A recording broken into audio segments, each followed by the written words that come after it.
Let's mic देश का मिजाज वेस्ट।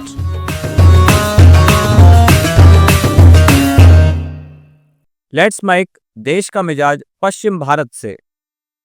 गोवा विधानसभा ने गोवा पर्यटन स्थल संशोधन अधिनियम 2025 पारित कर दिया है। इस नए कानून का उद्देश्य राज्य में पर्यटन अनुभव को बेहतर बनाना है। अधिनियम में फेरी लगाना, दलाली, कूड़ा फेंकना और लाइसेंस के बिना व्यापार जैसी गतिविधियों पर सख्ती की गई है। पर्यटन मंत्री रोहन खाउते ने बताया कि कानून गोवा को जिम्मेदार और पुनर्योजी पर्यटन स्थल के रूप में स्थापित करने में मदद करेगा, जिससे पर्यटकों की संतुष्टि और स्थानीय लोगों के कल्याण के बीच संतुलन बना रहेगा। सुप्रीम कोर्ट ने महाराष्ट्र के माथेरान में चल रहे हाथ रिक्शा पर तत्काल रोक लगाने का आदेश दिया है। कोर्ट ने इसे अमानवीय करार देते हुए कहा कि यह मानव गरिमा और सामाजिक न्याय के खिलाफ है। मुख्य न्यायाधीश BR गवई की अगुवाई वाली 3 जजों की बेंच ने कहा कि कोई व्यक्ति अपनी मर्जी से किसी और को खींचता नहीं है, बल्कि मजबूरी में ऐसा करता है। कोर्ट ने राज्य सरकार को निर्देश दिया है कि वह गुजरात के केवड़िया की तर्ज पर ई-रिक्शा व्यवस्था अपनाए और हाथ रिक्शा चलाने वालों के लिए ई-रिक्शा उपलब्ध करवाने की नीति अपनाए। कोर्ट ने यह भी स्पष्ट किया है कि धन की कमी का बहाना इस दिशा में काम न करने का कारण नहीं हो सकता। गोवा में सभी सरकारी और सहायता प्राप्त स्कूल शिक्षकों की योग्यता की दोबारा जांच की जाएगी। जरूरत के मुताबिक योग्यता नहीं मिलने पर बर्खास्त किया जाएगा। ये जानकारी गोवा मुख्यमंत्री प्रमोद सावंत ने दी। उन्होंने कहा कि राज्य में प्राथमिक से लेकर हाई स्कूल तक के सभी स्कूलों के लिए गोवा स्कूल गुणवत्ता मूल्यांकन और मान्यता ढांचे को लागू करने के लिए एक प्राधिकरण की स्थापना की जा रही है। इस ढांचे के तहत सभी सुविधाओं की उपलब्धता का आकलन किया जाएगा और उसी आधार पर स्कूलों को मान्यता दी जाएगी।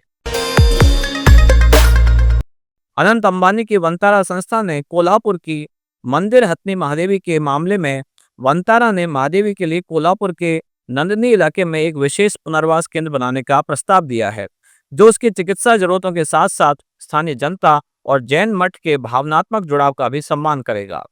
यह केंद्र भारत में अपनी तरह का पहला होगा और इसे जैन मठ, महाराष्ट्र सरकार और हाई पावर कमेटी की सलाह से अंतर्राष्ट्रीय मानकों के अनुरूप तैयार किया जाएगा। मुंबई में दादर कबूतरखाना को लेकर मराठी और गैर मराठी समुदाय के बीच विवाद बढ़ गया है। हाईकोर्ट ने स्वास्थ्य कारणों से कबूतरों को दाना डालने पर रोक लगाई थी, जिसके बाद कबूतरखाने पर तिरपाल डाला गया। जैन और गुजराती समुदाय के लोगों ने इसका विरोध करते हुए तिरपाल फाड़कर कबूतरों को दाना डाला। इसका स्थानीय लोगों ने विरोध किया। मामला राजनीतिक रूप ले चुका है। शिवसेना ने सवाल उठाया कि यह किस कानून के तहत किया गया है। इस बीच महाराष्ट्र के मुख्यमंत्री देवेंद्र फडणवीस ने इस मुद्दे को सुलझाने के लिए एक बैठक की और कहा कि नगर निगम ही कबूतरों को दाना देगा। वहीं मुंबई नगर निगम ने दाना डालने से रोकने के लिए वहां फिर से तिरपाल लगा दिया है। महाराष्ट्र सरकार ने 5 प्रमुख ज्योतिर्लिंग स्थलों के विकास में तेजी लाने के लिए वरिष्ठ IAS अधिकारियों को निगरानी के लिए नियुक्त किया है। ये अधिकारी परियोजनाओं की प्रगति की नियमित समीक्षा करेंगे और सीधे मुख्यमंत्री देवेंद्र फडणवीस को रिपोर्ट करेंगे। विकास परियोजनाओं को उच्च स्तरीय समिति से मंजूरी मिल चुकी है और सरकारी आदेश भी जारी किए जा चुके हैं। शरद पवार की पार्टी NCP SP ने महाराष्ट्र निकाय चुनाव में पारदर्शिता सुनिश्चित करने के लिए बैलेट पेपर से चुनाव कराने की मांग की है। पार्टी ने राज्य चुनाव आयोग द्वारा वीवीपैट युक्त EVM का उपयोग न करने के फैसले की आलोचना करते हुए कहा कि इससे यह साबित करना मुश्किल होगा कि चुनाव निष्पक्ष तरीके से हुए हैं। NCP SP का कहना है कि अगर वीवीपैट मशीनें उपलब्ध नहीं है तो फिर पारंपरिक बैलेट पेपर से ही मतदान कराया जाए, ताकि जनता का विश्वास चुनावी प्रक्रिया में बना रहे।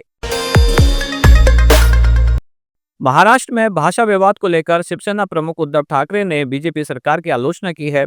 उन्होंने कहा कि वे किसी भाषा के विरोध में नहीं है, लेकिन किसी पर जबरन कोई भाषा थोपना ठीक नहीं है। ठाकरे ने उदाहरण देते हुए कहा कि प्रधानमंत्री मोदी गुजरात से आते हैं और हिंदी अच्छी बोलते हैं, इसका मतलब ये नहीं है कि उन्हें बचपन से हिंदी पढ़ाई गई हो। लेट्स माइक देश का मिजाज पश्चिम भारत से फिलहाल इतना ही। जुड़े रहिए लेट्स माइक के साथ। आप सुन रहे थे let's make more than radio. Follow कीजिए हमें हमारे सोशल मीडिया प्लेटफॉर्म्स पर। It's time for news. It's time for more than radio. Presenting the first radio news app, Let's Mic. Let's Mic, a news-based app on your phone where you get to watch and listen